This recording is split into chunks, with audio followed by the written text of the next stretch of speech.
332 BCE, Macedonian conqueror Alexander's forces enter the Philistines. Alexander captures it without any difficulties. A part of the Philistines will soon be called Gaza.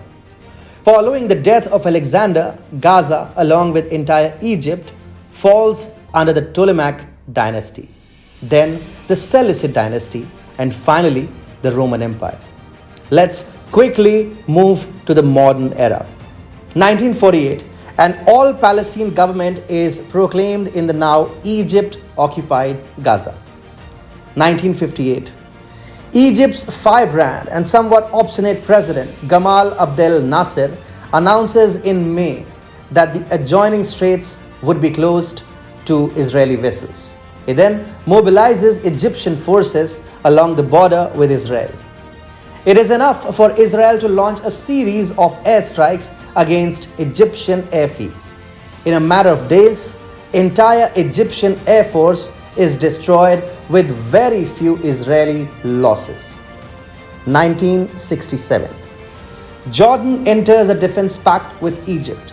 The two countries, along with Syria and with the blessings of other Arab nations, attack Israel. In the aftermath of the war, Israel has crippled the Egyptian, Syrian, and Jordanian militaries. It has killed over 20,000 troops while losing fewer than 1,000 of its own.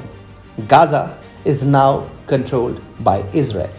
1994. Israeli Prime Minister Yitzhak Rabin agrees to move Gaza under Palestinian Authority. The Israeli forces leave Gaza City. 2000 till now. A terror organization, Hamas, now has Gaza firmly under its control. A never-ending series of skirmishes between Israel and Hamas begins. I just told you a 2,353-year-long story, and this story puts Egypt's case in the right perspective. The government in Egypt may have changed. The government may have become receptive to Jews and Israel. But the pain of the loss of Gaza is still very much there. And now Egypt is making efforts to undo the changes that have happened in the last 21 years of the 2,353-year-long story. And that's what I'm going to tell you.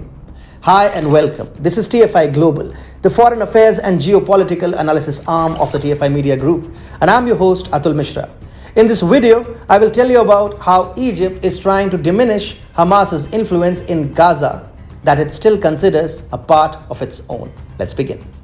The recent skirmishes between Israel and Hamas have left the Gaza Strip ravaged. And while Gaza is desperate to rebuild itself, Egypt is making a smart move that will put Hamas in a very tight spot, while strategically bolstering Israel's security. In fact, Jerusalem Post has reported that Egypt is contributing to reconstruction efforts in Gaza, which will make it hard for Hamas and other radical factions in Palestine to resume rocket attacks against Israel. Egyptian rebuilding efforts in Gaza are thus adding up to its efforts to play mediator between Israel and Hamas. This also helps Cairo strengthen its strong friendship with Israel by putting its traditional influence in the Gaza Strip to good use. As per Jerusalem Post, Palestinians are witnessing dramatic scenes of Egyptian bulldozers, cranes, and trucks entering the Gaza Strip. The entry of Egyptian construction equipment is reviving the memories of Egypt's rule over the disputed region between 1948 and 1967 that I just told you about in the introduction part of this video. Apart from showing that it still holds a lot of influence in Gaza, Egypt is securing its regional interests apart from strengthening its allies like Arab nations and Israel.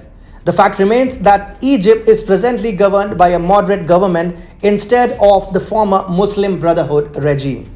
Cairo doesn't behave like Turkey and maintains a strong friendship with Israel, especially under the leadership of President Abdel Fattah Sisi.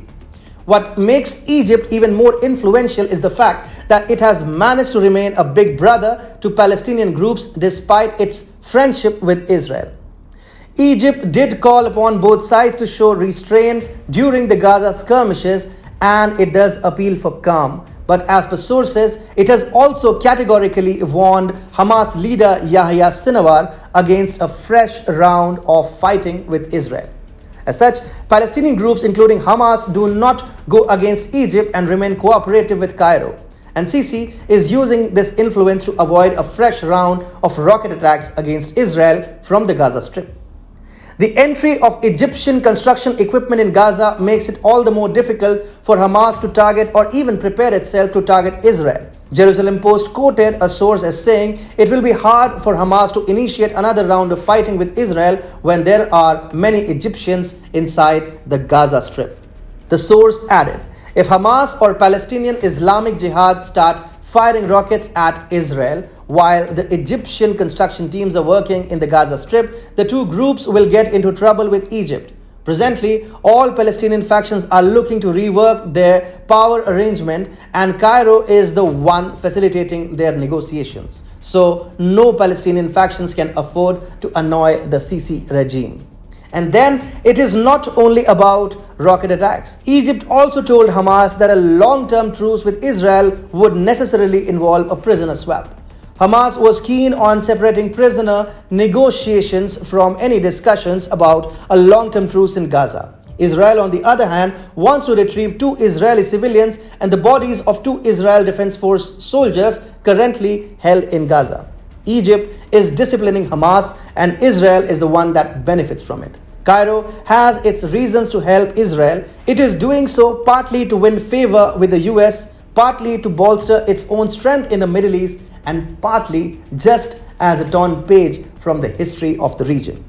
The US, for example, wants Egypt to secure the Israel-Hamas prisoner swap, and if Cairo is able to manage this, then it will win the favor of the Oval Office. Also, Egypt has regional ambitions like securing the Mid-East pipeline project, of which the country wants to become a part. The pipeline project is a part of Israel's strategy to isolate Turkey in the Eastern Mediterranean. Ankara has been trying to use militant organizations in Gaza to sabotage the East Med pipeline, but Cairo's involvement neutralizes the Turkish threat. Egypt has a significant stake in Israel's security. Cairo has strategic plans with other Arab powers like the UAE and Saudi Arabia, as well as with Israel.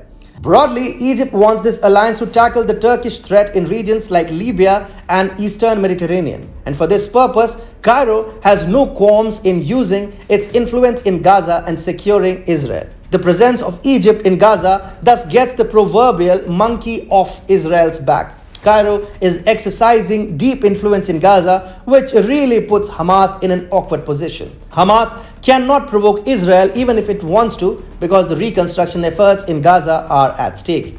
Egypt's entry in Gaza is thus bound to make Israel happy and Hamas uncomfortable.